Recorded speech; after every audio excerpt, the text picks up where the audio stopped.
শেখ হাসিনা অথবা আওয়ামী সরকার যুগে যুগে উদ্দেশ্য প্রণোদিতভাবে ক্ষমতা হারানোর ভয় কিংবা তাদের ক্ষমতা টিকিয়ে রাখার জন্য বিভিন্ন সময় বিভিন্ন গণহত্যা কিংবা জেনোসাইড করেছিল।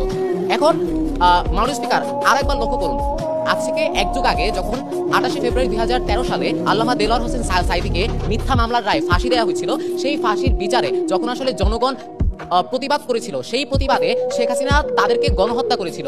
খালেদা জিয়া তখন বিরোধী দলীয় নেতা ছিল, সে এই গণহত্যাকে জেনোসাইড হিসেবে প্রচার করেছিল। তার মানে আপনাকে বুঝতে হবে যে খালেদা জিয়া তথা বিএনপি যখন তারা বিরোধী দলীয় দল ছিল, তারা জামাতের পক্ষে ছিল। তার মানে জামাত এবং বিএনপি মিলে তখন আসলে একটা বড় পাওয়ার হোল্ড করতো, এবং এই ভয়ের কারণে পরবর্তীতে আওয়ামী লীগ ক্ষমতা হারানোর ভয়ে এই বিষয়টি ধামাচাপা দেওয়ার চেষ্টা করে।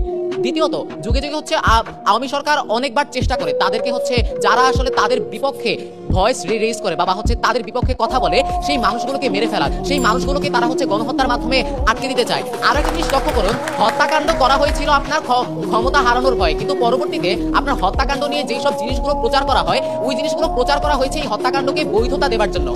আমরা যদি উদাহরণ হিসেবে লক্ষ্য করি, 2024 সালে যখন আবু সাঈদকে হত্যা করা হয়েছিল, তখন আসলে সে ক্ষমতা হারানোর ভয় হত্যা করেছিল, কারণ এই কোটা আন্দোলনের মাধ্যমে পরবর্তীতে একটি জনমত তৈরি হয়ে তাকে আসলে ক্ষমতা থেকে সরিয়ে দিয়েছিল। কিন্তু শেখ হাসিনা পরবর্তীতে আসলে কি প্রচার করেছিল? শেখ হাসিনা পরবর্তীতে প্রচার করেছিল এটি জামাত ইসলামীর দ্বারা সংগঠিত একটি গণহত্যা। তার মানে আপনার যেই গণহত্যাগুলো আদিকাল থেকে হয়ে আসতেছে, ওই গণহত্যাগুলো আসলে ক্ষমতা হারানোর ভয় করা হয়েছিল, কিন্তু আপনার পরবর্তীতে যেই সব কথাবার্তা বলার চেষ্টা করে তারা বা জঙ্গির কথা বলে, সেগুলোকে বৈধতা দেওয়ার জন্য করা হয়েছিল। এখন আপনার একটা জিনিস বোঝা খুব বেশি গুরুত্বপূর্ণ, কেন আসলে হেফাজতে ইসলাম ওই সময়টাতে রাজনৈতিক পটভূমিতে খুব বেশি গুরুত্বপূর্ণ একটি জায়গা দখল করেছিল।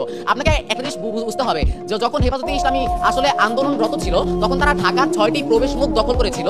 তাদের পক্ষে ছিল জামাত, বিএনপি কিংবা আপনার বড় বড় রাজনৈতিক দলগুলো। আওয়ামী লীগ তখন আসলে এই সংখ্যাটাই করেছিল, যদি তারা এই 3-4টা বড় বড় রাজনৈতিক দল যদি একত্রিত হয়ে যায়, তাহলে এটা আমার জন্য ভবিষ্যতে বিপদ। আপনি একটা জিনিস লক্ষ্য করুন, হেফাজতে ইসলামী কিন্তু ডিএমপির অনুমতি নিয়ে আন্দোলনটা করেছিল, কিন্তু তারপরও কেন তারা আসলে সময় চেয়ে নিচ্ছে একটু, কিন্তু তারপরও কেন আসলে তারা গণহত্যা করেছিল? কারণ তার মধ্যে এই ভয়টা ছিল বা এই সংখ্যাটা ছিল যে পরবর্তীতে এই বিএনপির মাধ্যমে প্রমাণটা কি আসলে আপনার খালেদা জিয়া সরাসরি বলে দিয়েছে যে হেফাজতে ইসলামীর এই আন্দোলন করাটা একটা গণতান্ত্রিক অধিকার। আপনার বিএনপি ছিল, জামাত ছিল এবং হেফাজতে ইসলামীর আপনার হাজার হাজার তরুণ ছিল যারা আসলে জান দিতেও পরোয়া করে না। তার মানে এত জনমত ছিল বা আইডিওলজি ছিল, এদের কারণে শেখ হাসিনা মনে একটি শঙ্কা বা ভীতি তো তৈরি হয়েছিল যে এরা আমাকে ভবিষ্যতে ক্ষমতা থেকে নামিয়ে দিতে পারে, যেমনটি হচ্ছে আপনার 24-এর বিপ্লবে, 24-এ কোটা আন্দোলনের শুরু হয়েছিল, কিন্তু পরবর্তীতে সেটি গণ আন্দোলনের রূপ নিয়ে আপনার ক্ষমতা থেকে সরিয়ে ফেলে শেখ হাসিনাকে। তার মানে হাসিনা হেফাজতে ইসলামকে ভয় পাওয়ার কারণে বা ওই ভীতির জায়গা থেকে সে গণহত্যাগুলো করে।